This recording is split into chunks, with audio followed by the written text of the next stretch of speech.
Di antara dalil bahwasanya Allah di atas, Allah kabarkan kepada kita dalam hadis-hadis yang sahih bahwasanya Allah turun ke langit dunia. Yanzilu Rabbuna tabaraka wa ta'ala hina yabqa thuluthul akhir minal lail.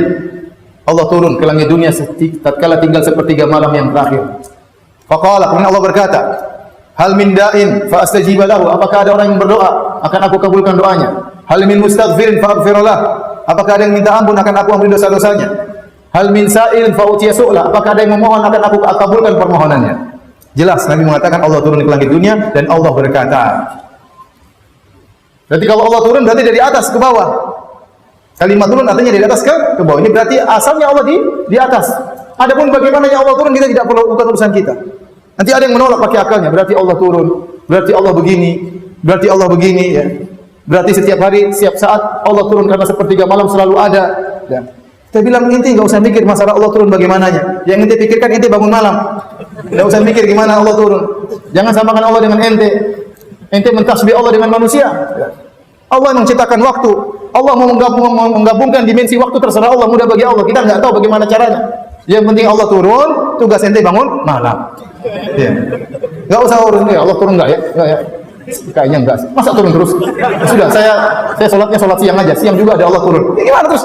Ngapa begini? Ente tugasnya sepertiga malam terakhir di Makassar, sepertiga malam sudah ente sholat, ente di Makassar. Ente kalau di sana ya waktu yang lain. Paham?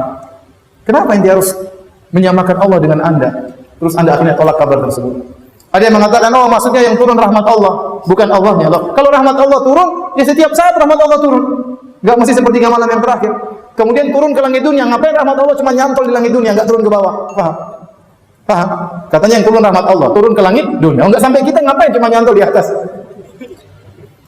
Oh, yang turun malaikat maksudnya. Ini ta'wil yang turun malaikat. No, kalau turun malaikat, kenapa malaikat berkata, siapa yang minta ampun kepadaku akan aku ampuni? Apakah malaikat berani ngomong begitu? Tidak ada. Tuhan yang bilang begitu, siapa yang minta ampun kepadaku akan aku ampuni dosa-dosanya. Fa'aghfirullah, akan aku ampuni dosa-dosanya. Jadi logika yang terlalu berlebihan akhirnya menolak hadis-hadis dan ayat-ayat. Di para hadirin dan hadirat yang Allah Subhanahu wa taala, ini sekedar ya dalil yang bisa kita sampaikan yang saya tadi katakan ada ratusan dalil. Ibnu Qayyim mengatakan 2000 dalil dan itu tidak basa-basi. Memang benar karena dalil yang menunjukkan Allah di atas sangat banyak. Maka kita harus yakin bahwasanya Allah berada di atas dan kita tolak seluruh syubhat-syubhat orang-orang yang menolak Allah di atas.